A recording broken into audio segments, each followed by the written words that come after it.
In the 52 years since England lifted the Jules Rimet trophy on the immaculate Wembley turf, crowned world champions for the first and still only time, there has been no shortage of world-class talent to represent the Three Lions. Indeed, little more than a decade ago came the so-called Golden Generation, comprised of stars such as David Beckham Wayne Rooney, Gerrard and Frank Lampard, all of whom at the time were key players for some of Europe's biggest and most successful clubs. But what England have lacked desperately, and which is chief among the reasons why they are without even a semi-final appearance at a major tournament in more than 2 decades, is a collection of gifted individuals able to translate stellar club form onto the international scene. Of course, the tactical plan of the manager is a crucial part of the concoction that creates such a player, and in that regard England's stars have too often been underserved. But it also requires the right temperament, self-assuredness and a level of dependability of the player. All things Gary Lineker, England's star striker of 2 World Cups, had in spades. Something of a late arrival on the international scene, Lineker was 24 by the time of his England debut, with the then Leicester City striker making his senior bow against Scotland in 1984. After 6 goals in 9 internationals the following year, it was evident he would be a key player for Bobby Robson's Three Lions at the 1986 World Cup in Mexico. Initially paired up front with Mark Hateley, the 6'3" powerhouse then of AC Milan, Lineker was ineffective as England were goalless and pointless in their opening 2 games, losing 1-0 to Portugal and drawing 0-0 with Morocco. Stylistically, Lineker, as a penalty box poacher, required space to operate and if he was to be at his best, afforded the freedom of the 18-yard box to scheme and plot his way through the opposition's defense. Alongside the imposing, totemic Hateley, whose remit was to monopolize the central attacking zone and provide a target for long balls, Lineker was left to feed off scraps beholden to his partner's ability to provide knockdowns and flick-ons. Recognizing the issue, Robson made the bold decision to drop the Serie A star in favor of Peter Beardsley for England's final, crucial group game against Poland, where only a victory would give him a chance of progress. Beardsley, more in the mold of a number 10, at home in deeper areas and a much more prolific and inventive creator than Hateley, facilitated Lineker's thirst for freedom in the attacking third. The Leicester striker duly employed his trademark movement to plunder a hat-trick in a 3-0 win. Lineker and Beardsley further cemented their status as England's most suitable strike duo in the round of 16, netting a brace and a single goal respectively in another 3-0 victory, this time over Paraguay. Under the baking Mexican sun, in front of 114,000 spectators at the Estadio Azteca, Diego Maradona bent the rules to put Argentina ahead in England's quarter-final tie, then bent the very game itself to his will, twisting away from half the English outfield to score one of football's greatest ever goals. England were sent packing, but not before Lineker netted a consolation, his 6th strike of the tournament, earning him the Golden Boot as the '86 World Cup's top scorer.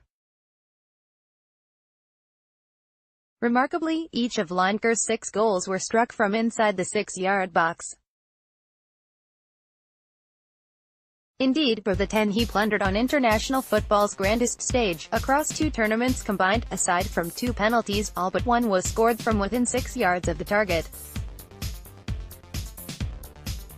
As such, when watching Lineker, it wasn't always apparent that this was a world-class operator at the peak of his powers, and one of the very best players on the planet, at least not to the layman observer. However, there was an incredible amount of nuance to Lineker's game, the subtlety of his movement, his ability to quickly identify dangerous pockets of space, and dart to them before the possibility of a chance was extinguished by the tension of his marker, his knack for anticipating patterns of play and positioning himself perfectly to profit. He was perennially in the right place at the right time, but there wasn't a hint of fortune to it.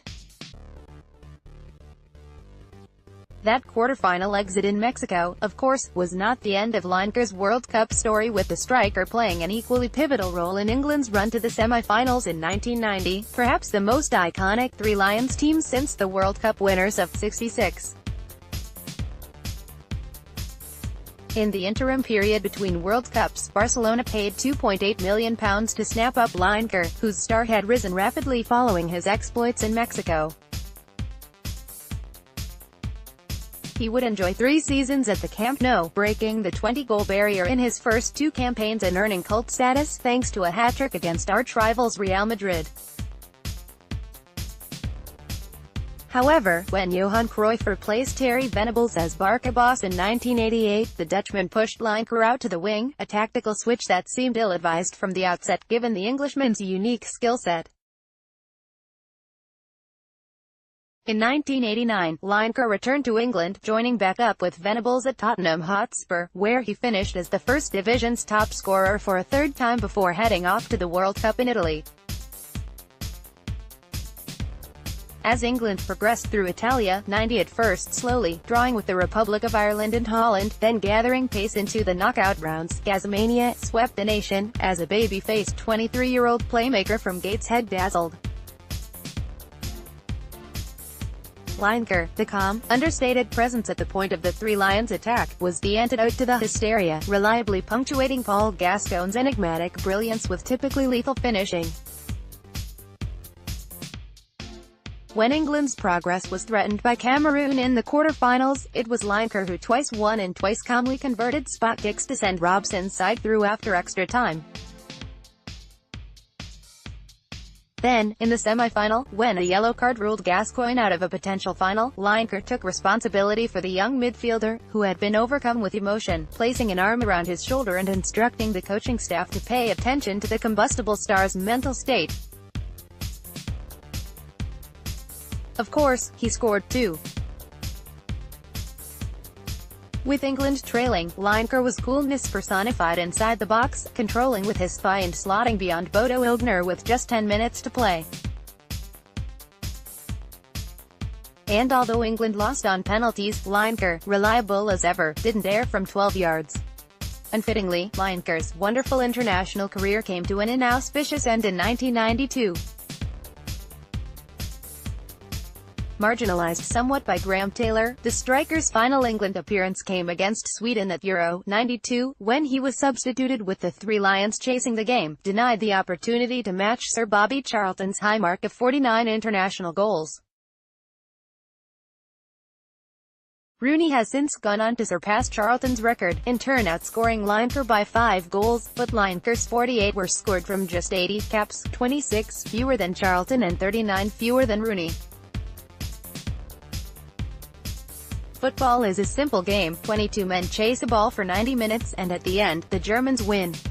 Lineker would later say, remembering the semi-final heartbreak of 1990. There was a similar inevitability about his own game, though. When Lineker was through on goal, he scored. Whenever England needed him, he was there. Follow Football Whispers on Twitter.